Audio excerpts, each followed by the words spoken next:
So today what I started off by doing was sewing the rest of the scout badges onto Francis's sweater. Um, Over the holidays I managed to source some more by asking some local scout leaders if they had any left or any spare that they didn't mind me borrowing. Um, so I sewed them onto the jumper.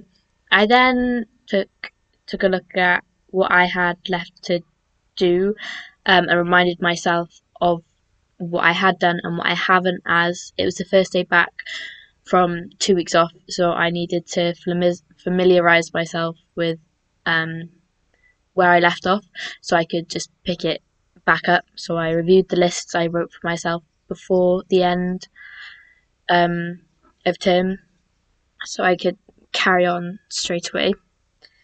Um, and later that morning, after I'd sewn on the badges, we had a production meeting where we got to know where all of the shows were at and what needed doing, how close everyone was to being ready for the show, particularly as there are two happening next week, and Loserville is now 3 or 2 weeks away, so just checking out where the schedule is looking like for that.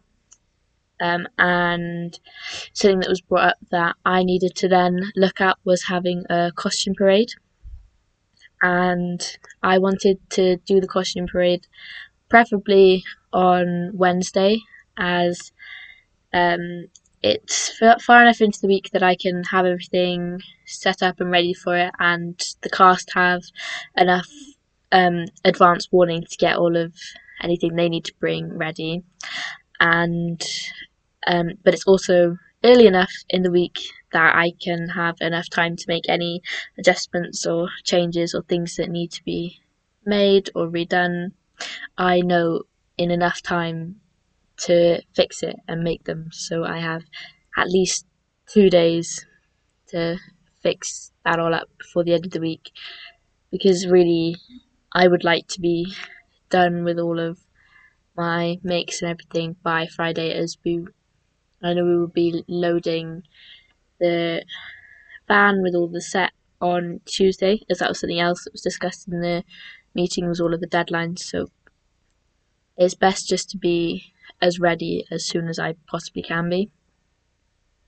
And then what I looked at doing after that was sewing together another top piece, as there was already one pre-existing in the costume room that we're going to be using for the sci-fi scene, and I needed to make a second one of this for another one of the actors. So I cloned the first one by drawing around each of the pieces used to make it up, so I could replicate it.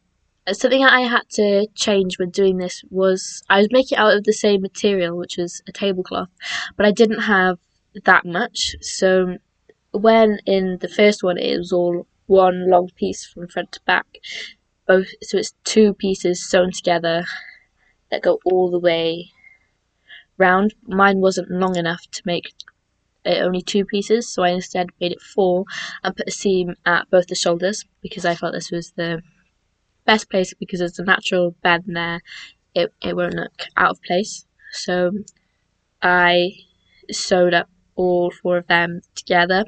I did have a little trouble getting the seams through the machine, as it was quite bulky, the material was quite tough, so the machine did struggle. A lot of the stitching looked quite uneven, and I didn't really want to pin it because I didn't want to puncture it. I had a lot of similar problems as I did with Samantha's dress, as it's not really made to be sewn with, but it is, if you adapt how you sew it, it does work.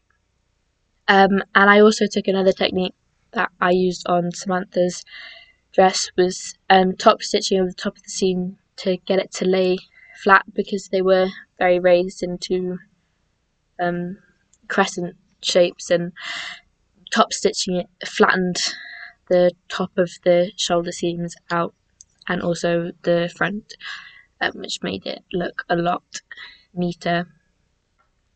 Although the stitching was quite wobbly because that was really thick, and I did have to restart a couple of times because of how thick it was. I think maybe I should have thought about changing to a different needle, seeing if that might have worked. So if I sew with more of that material, I'll try and consider that and see if that makes a difference. After that, I spray painted the top to look silver, as the tablecloth was white. I also added elastic on the sides so they could take it on and off quite easily. I also spray painted some bottle caps that I found to use as decoration for the top piece. And I sprayed 2 alien masks for the sci-fi scene. These had already been made. One of the costumes we got a cape for, it did come with a mask, but these two were already done from a previous show, and had already been decorated a bit, so I could just spray them to fit in with our show, which was much better in terms of saving time, which when we're this close to the show is probably my priority in a lot of ways. And something else I did was I added elastic to the bottom of a robot costume's legs that will be used for the sci-fi convention scene. So to do that, I looked at the bottom of the legs. They already had a hem on them, so I just folded the hem up and sewed along the top to create a channel which would allow me to thread my elastic through. I did have some trouble with this because at points I'd made the channel a bit too small, and it didn't affect it that much. I could manage to fit my safety pin through, which I was using to thread the elastic through, except at the points where the seam from the leg was coming down and had been doubled over twice on the hem and in the channel that I created. It was really bulky and I just couldn't navigate my safety pin through. So what I had to do there was unpick it, get the safety pin through, and then re-sew that part. So then when I was sewing on the next leg, I took extra care to make sure I left a wider gap on that part of the trouser. And I think if I had made it larger to start with, like the entire channel, I'd still need to make that bit a bit taller because of the extra bulk of the seams. It makes the channel smaller. So that's definitely something to think about. I also accidentally took the waistband out, the elastic for the waistband out, because I got confused and thought it was one of the legs. So I just put that back in and sewed it back up because I thought it was too large for the legs, but it wasn't, because it was the waistband. So I put that back in. So next time I'm working on something like that, I'll have to just be really aware of what I'm doing and thinking about, and double check before I do anything to make sure I'm on the right part. What I did then was I used the bottle tops that I had spray painted.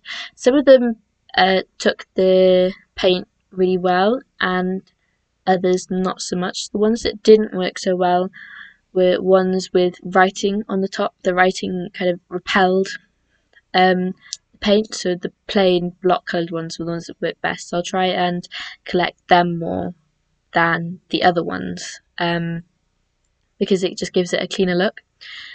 But I will still probably be using the ones with the text on, because I need a lot of bottle tops, and if I give it a second coat, that worked well enough to take away the print of the words. I also used some sparkly sponges and the bottle tops to decorate the tops for the sci-fi convention scene, just to make them a bit more interesting. I only managed to do one, and this was the one that we'd already found in the costume room because I didn't have enough bottle tops to do another one that day. So I'll go and find some more tomorrow.